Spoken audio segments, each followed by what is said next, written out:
le Reich allemand, l'ampleur des destructions se traduit en chiffres presque abstraits à force d'être énormes. Sur 16 millions de logements, 5 millions ont été détruits. 1 300 000 tonnes de bombes ont été larguées sur le pays. Si l'on regroupait les décombres de l'Allemagne, ils représenteraient un volume de 400 millions de mètres cubes. Plus de 3 millions de soldats sont morts, 300 000 civils ont été tués, plus d'1,5 million ont disparu. Depuis 1939, un Allemand sur 10 a trouvé la mort.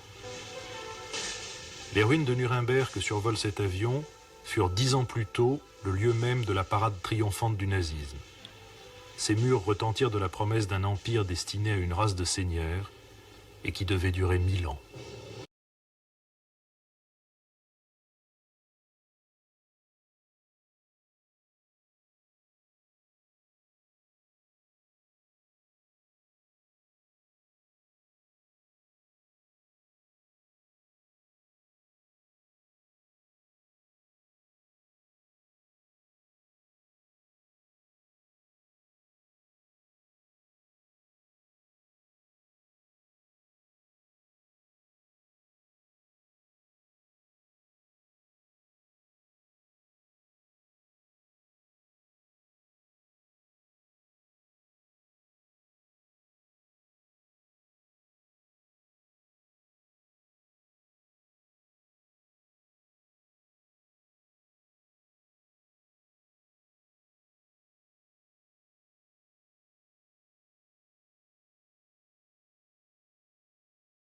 Novembre 1945. C'est précisément à Nuremberg, dans la ville symbole du nazisme, que les Alliés installent leur tribunal international chargé de juger les crimes de guerre et les crimes contre l'humanité. L'un après l'autre, les accusés répondent à la question « coupable ou non coupable ».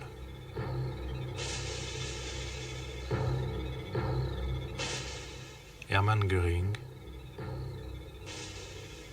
non coupable. Karl von Ribbentrop, non coupable. Wilhelm Keitel, non coupable. Julius Streicher, non coupable. Rudolf Hess, non coupable. Les États-Unis présentent le premier chef d'accusation. Tous les accusés ont participé, en tant qu'organisateurs ou en tant que complices, à un plan ourdi en commun et aboutissant à une conjuration criminelle ayant pour finalité de commettre des crimes contre la paix, des crimes de guerre et des crimes contre l'humanité.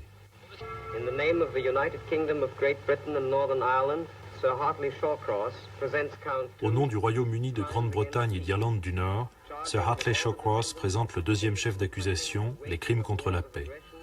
Tous les accusés ont participé à l'élaboration et au déclenchement de guerres d'agression et sont coupables d'hostilités contraires aux traités internationaux et aux engagements pris par leur gouvernement.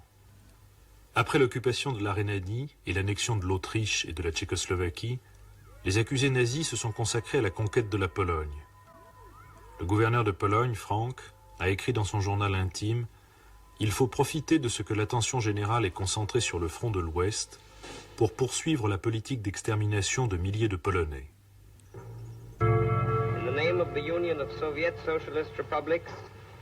Au nom de l'Union soviétique, le général Roudenko présente les 3e et 4e chefs d'accusation. Tous les accusés ont commis des crimes de guerre en Allemagne et dans tous les pays occupés par l'Allemagne. Les conspirateurs nazis ont commis ces crimes envers les armées adverses, envers les prisonniers de guerre, envers les civils des pays occupés. Ils se réclamaient de la doctrine barbare de la guerre totale et se considéraient dégagés des contraintes de la loi internationale ou des règles applicables à la guerre. Keitel répond « Nous étions préoccupés par la destruction d'une idéologie. Par conséquent, j'approuve et je soutiens ces mesures. » Et plus tard, lors d'un contre-interrogatoire, « Hier, votre avocat vous a montré un ordre daté du 16 décembre 1941. Cet ordre stipule « Il est nécessaire de prendre des mesures immédiates et cruelles. La vie humaine à l'Est n'a absolument aucun prix. Vous souvenez-vous de cet ordre? L'avez-vous signé ?» Au nom de la République française, M. de Menthon présente les derniers chefs d'accusation. Tous les accusés ont commis des crimes contre l'humanité et notamment se sont rendus coupables d'assassinat, de torture et de persécution contre les opposants au parti nazi, ainsi que d'asservissement, de déportation et d'exploitation des populations civiles. La défense commence. Chaque accusé a personnellement choisi son ou ses avocats. Kaltenbrunner fait l'objet d'un contre-interrogatoire.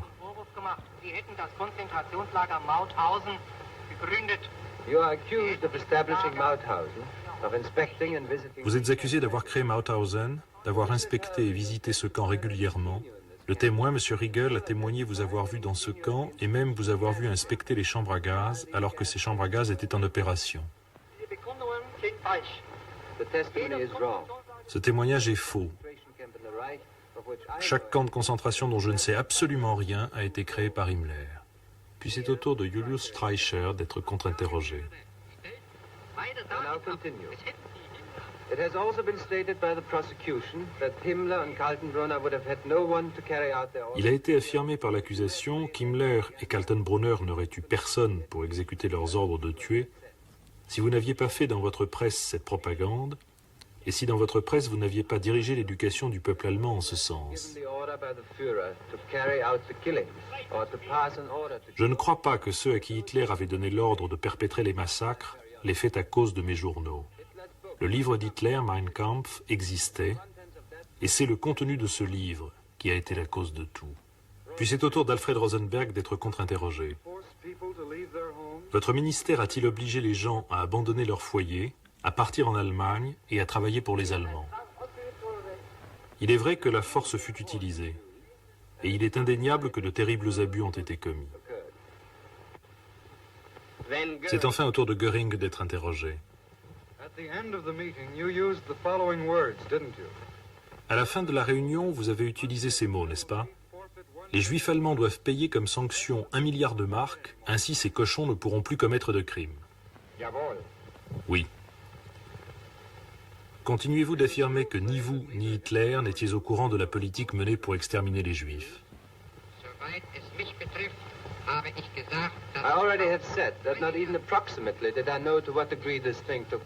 J'ai déjà dit que je ne savais même pas approximativement à quel degré cela s'était passé. Vous ne saviez pas à quel degré, mais vous saviez qu'il existait une politique qui tendait à l'extermination des Juifs.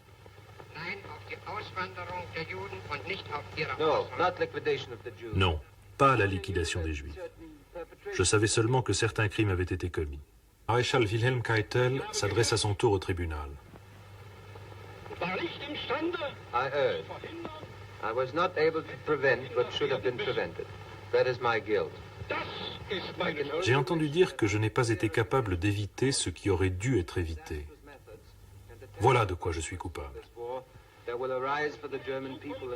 Nous ne pouvons qu'espérer, à la lueur des causes, des méthodes désastreuses et des terribles conséquences de cette guerre, que naîtra pour le peuple allemand le nouvel espoir d'un meilleur avenir dans la communauté des nations. Le dernier accusé à parler est Hans Fritsch. Vous tous qui nous accusez n'attendiez rien de bon d'Hitler et vous êtes effondrés par l'horreur de ce qui s'est passé vraiment. Mais alors essayez de comprendre l'indignation de ceux qui attendaient quelque chose de bon d'Hitler et qui furent trahis. Je suis l'un d'entre eux.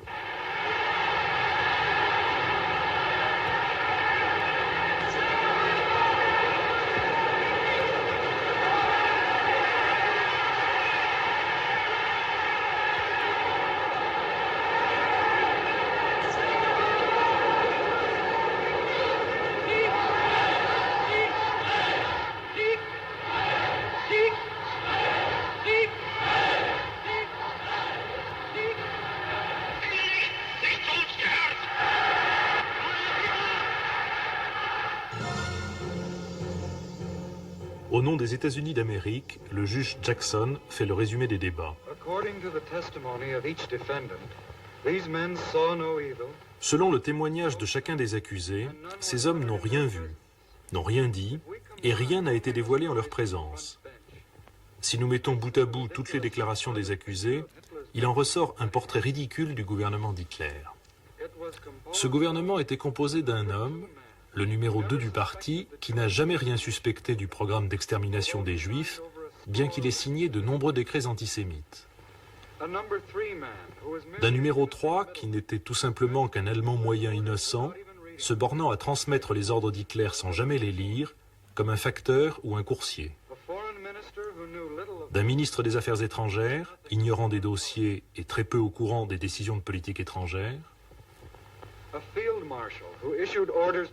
d'un maréchal qui donnait des ordres aux forces armées, mais qui n'avait absolument aucune idée de leurs résultats en pratique, d'un chef de la sécurité qui s'imaginait que les fonctions de police de sa Gestapo et des SD se bornaient à diriger la circulation, d'un idéologue du parti qui n'avait aucune idée de la violence que sa philosophie pouvait engendrer en plein XXe siècle, d'un ministre de l'Intérieur qui ne savait même pas ce qui se passait dans son propre bureau, encore moins à l'intérieur de son propre ministère, et rien du tout à l'intérieur de l'Allemagne, d'un président de la Banque du Reich qui fut totalement ignorant de ce qui rentrait et sortait des coffres de sa banque. 1er octobre 1946. Le verdict rendu par le tribunal et lu par le président Lawrence. Wilhelm Hermann Göring. Hermann Göring, mort par pendaison. Rudolf Hess, emprisonnement à perpétuité. Joachim von Ribbentrop, mort par pendaison. Wilhelm Keitel, mort par pendaison. Hans Kaltenbrunner, mort par pendaison. Alfred Rosenberg, mort par pendaison. Hans Frank, mort par pendaison.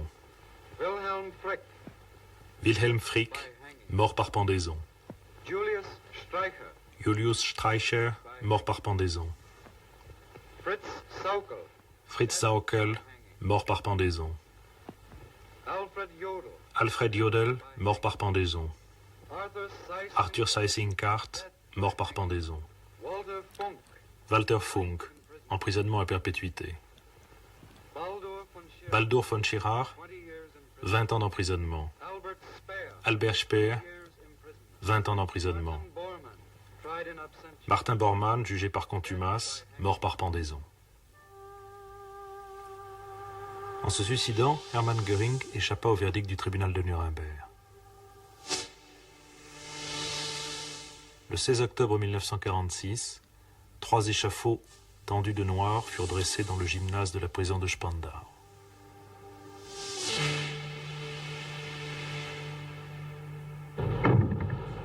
Chaque dactylo, chaque télégraphiste entre les mains de qui passaient les ordres de déportation était au courant. Chaque homme placé à l'un des milliers de postes administratifs dont dépendait la solution finale savait de quoi il retournait. Chaque conducteur de train, chaque aiguilleur, chaque employé du chemin de fer qui avait à s'occuper du chargement des hommes était au courant. Et chacun, à sa place, savait exactement ce qui devait être fait pour le bon fonctionnement de l'ensemble.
L'empire nazi vient de s'écrouler. L'Europe n'est plus qu'un vaste champ de ruines. L'Angleterre a subi pour 12 milliards de dollars de destruction. La France, 26 milliards. L'Union soviétique, 120 milliards. De l'autre côté de l'Atlantique, à l'abri des bombardements, les trusts les plus puissants du monde viennent encore d'étendre leur pouvoir. La guerre leur a rapporté 75 milliards de dollars et leur capacité de production a doublé depuis 1939.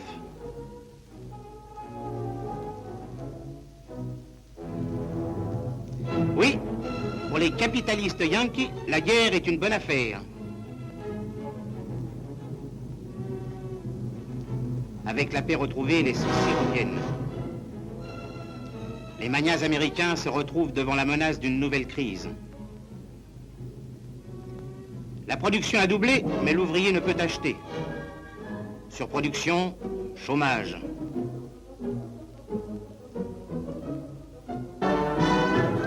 Les hommes des trusts, inquiets, se tournent vers l'Europe pour écouler leurs produits et assurer leurs profits. Accord Blum-Burns par-ci, plan Marshall par-là.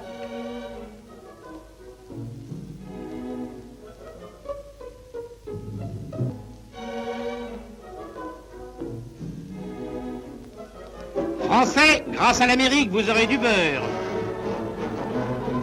La France possède de vastes usines d'aviation. La SNECMA emploie 10 000 ouvriers. Ce matin, la porte est fermée.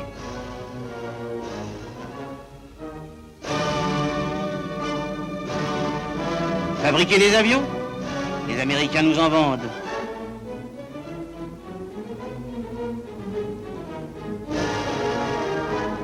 Les ouvriers ne sont pas d'accord. Ils défendent nos usines.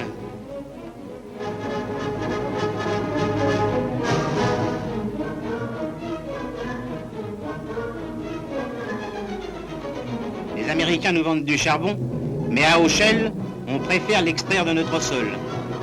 Ces mineurs sont restés 30 jours au fond pour empêcher la fermeture de leurs puits.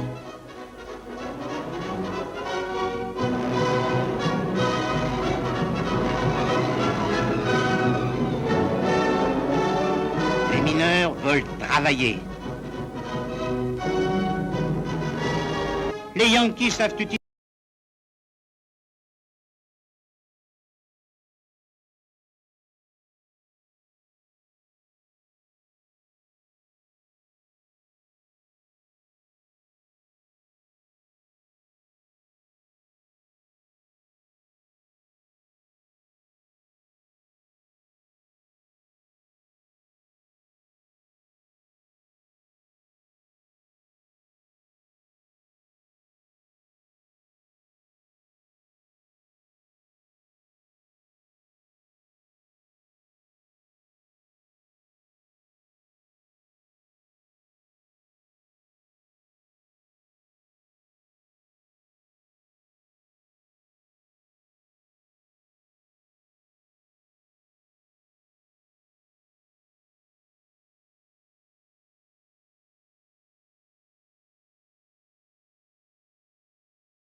Fulton, dans le Missouri, une petite ville tranquille du Midwest américain. Peu de choses y ont changé depuis 1946. Moins d'un an après la guerre, Fulton sort ses drapeaux pour accueillir Winston Churchill.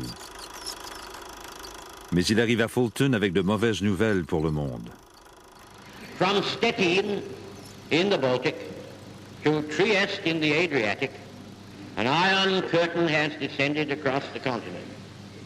Behind that line lie all the capitals of the ancient states of Central and Eastern Europe. Warsaw, Berlin, Prague, Vienna, Budapest, Belgrade, Bucharest, and Sofia. All these famous cities and the populations around them lie in what I must call the Soviet sphere.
Nous ne voulons pas de vos états-majors chez nous.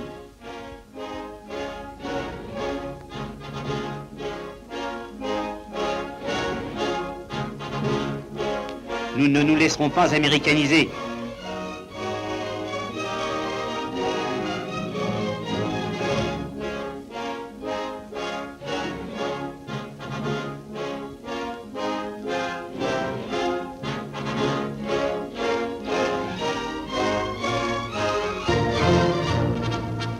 La pilule est amère pour les Français. La propagande américaine déchaînée s'efforce en vain de la faire avaler. Les affiches contre la paix, voilà leur sort.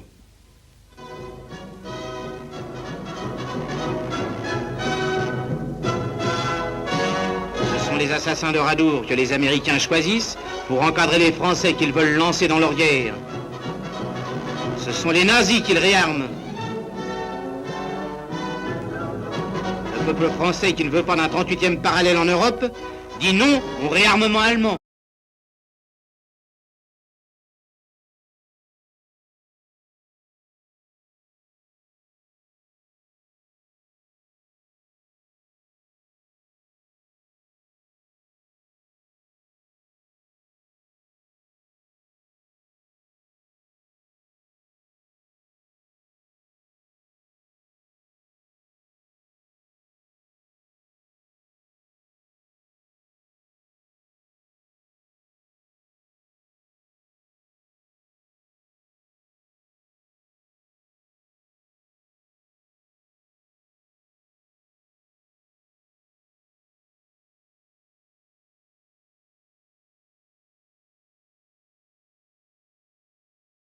Février 1948, la Tchécoslovaquie, dernier îlot de semi-liberté à l'Est, tombait à son tour sous le pouvoir direct de Staline. Les communistes polonais, hongrois, roumains règnent par la contrainte et l'intimidation sur des majorités largement hostiles. Tout nouveau recul de l'Union soviétique pourrait donner le signal de la débandade, alors que les Américains disposent encore du monopole nucléaire. Staline ne peut donc pas perdre à Prague. Désormais, la crise est lancée. Elle ira jusqu'au bout. En quoi consiste le coup de Prague? Prenant le prétexte d'un problème syndical, l'augmentation des salaires des fonctionnaires, les communistes essaient d'imposer leur volonté aux autres partis. Les ministres non communistes démissionnent alors en bloc du gouvernement. C'est l'occasion que le parti attendait en fait pour mobiliser ses troupes nombreuses à l'appel des syndicats. La tactique suivie est celle de la marche sur Rome de Mussolini en 1922, mais dans une atmosphère hivernale, prolétarienne et parfois presque bon enfant. Des milices ouvrières convergent de tout le pays sur Prague, molestant les opposants sans cruauté excessive, tandis que l'armée et la police demeurent spectatrices passives. Un nouveau gouvernement des communistes et de leurs sympathisants les plus proches est constitué sous la pression de la rue par le président Beneš.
C'est l'un des événements qui a marqué l'histoire de la guerre froide, la fin du blocus de Berlin, il y a 70 ans, lorsque le 12 mai 1949, les soviétiques choisissent de mettre un terme aux restrictions imposées à la population.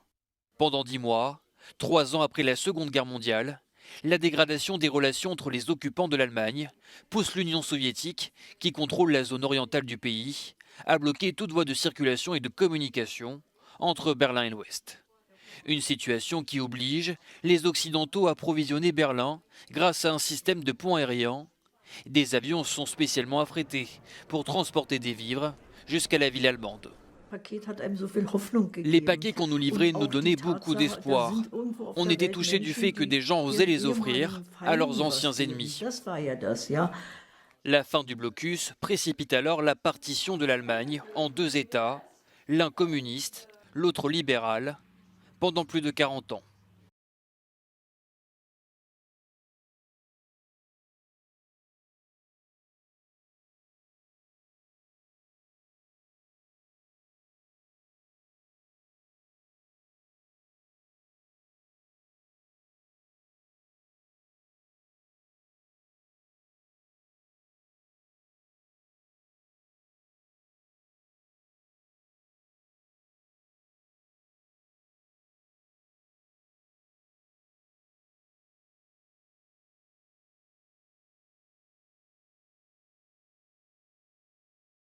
La défaite nippone en août 1945.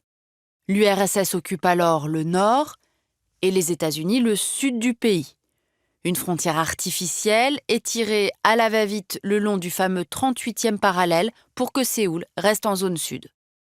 Au nord, le Parti des travailleurs coréens lance une très populaire réforme agraire. L'autoritarisme du régime force aussi 1 million d'opposants à fuir. Au sud, les maquis communistes sont écrasés, faisant des centaines de milliers de morts. Des 2 côtés, on s'arme pour réunifier le pays. Le 25 juin 1950, le Nord attaque le premier, soutenu par l'URSS et la Chine. Au nom de l'ONU, les États-Unis et 16 États, dont la France, contre-attaquent. Puis, 200 000 Chinois viennent soutenir leur allié du Nord. En 1951, le front s'enlise au point de départ. Jusqu'en 1953, l'aviation américaine déverse alors 630 000 tonnes de bombes, dont 33 000 de napalm, pour faire plier le Nord. 18 des 22 principales villes sont détruites. Le général américain MacArthur est démis juste avant de pouvoir envoyer 26 bombes atomiques sur cette zone, ce qui marque durablement les Coréens et la Chine. En 1953, un armistice est signé entre Corée du Nord, Chine et États-Unis pour l'ONU. Depuis, le régime répète que ce fut une victoire. 65 ans plus tard, la paix n'a toujours pas été signée. Le Nord aura perdu 12 à 15% de sa population.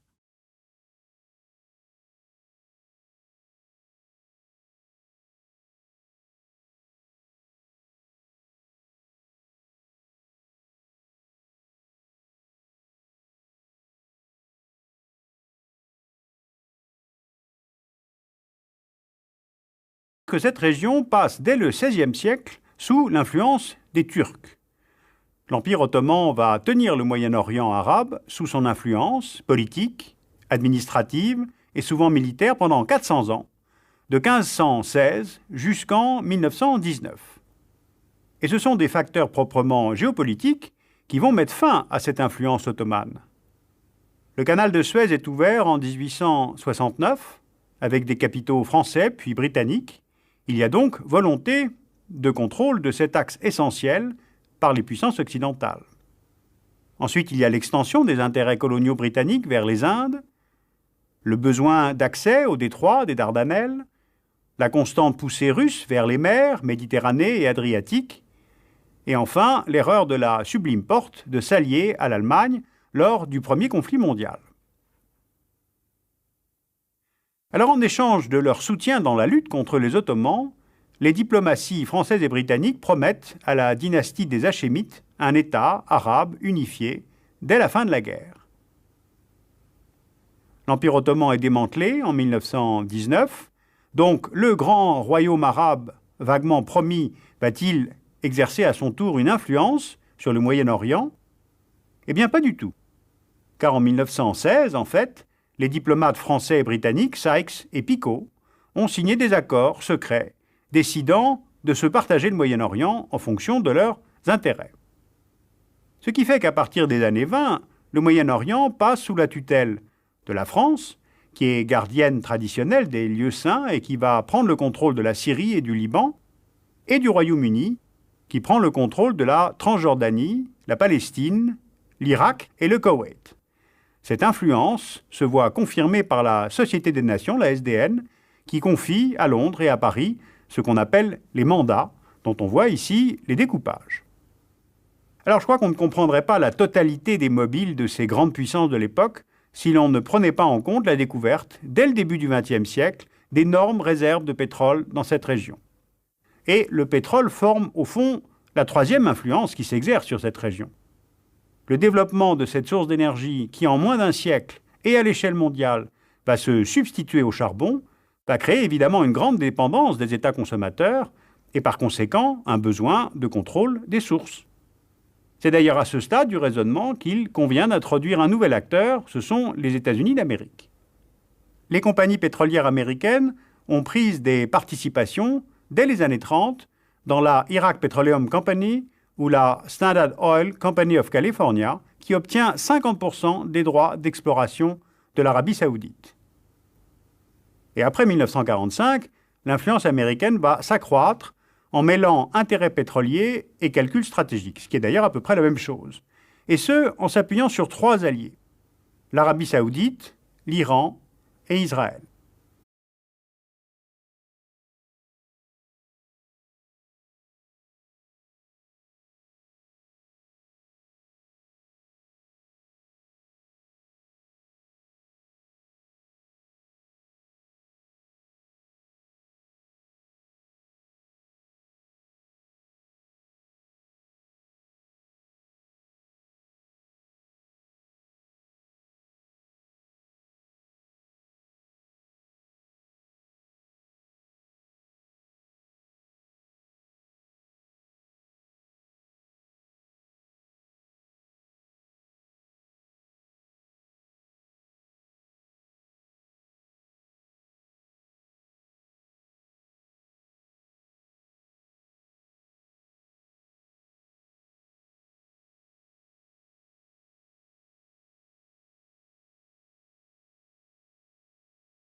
Au lendemain de la Première Guerre mondiale, en 1922, la Palestine passe sous mandat britannique.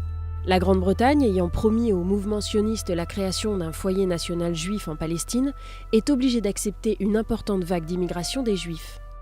À la fin des années 30, la proportion de la population juive en Palestine est passée à 30%, principalement à cause de la montée du nazisme en Allemagne. Cette situation accentue les tensions entre deux peuples qui désormais se partagent une seule terre. En 1937, les Anglais font une première proposition de partage. L'établissement d'un État juif au nord, le reste de la Palestine un État arabe et la région de Jérusalem resteraient sous contrôle britannique. Mais la Seconde Guerre mondiale met fin à ces plans. Le 29 novembre 1947, l'ONU approuve un nouveau plan de partage dans lequel Jérusalem et Bethléem bénéficient d'un statut international particulier, ouvert aux deux peuples. Ce plan est accepté par les sionistes mais rejeté par l'ensemble des Arabes. Malgré tout, Ben Gourion, fondateur du Parti travailliste israélien, proclame l'État d'Israël le 14 mai 1948. Le lendemain, les États arabes voisins lancent une attaque contre ce nouvel État qu'ils ne reconnaissent pas. En juillet 1948, l'État d'Israël contre-attaque et annexe une grande partie du territoire dévolu aux Palestiniens. En 1949, l'armistice des accords de Rhodes scelle ses frontières. C'est la ligne verte. Gaza est alors sous le contrôle de l'Égypte et la Cisjordanie est annexée par la Transjordanie. Les Palestiniens n'ont plus de territoire.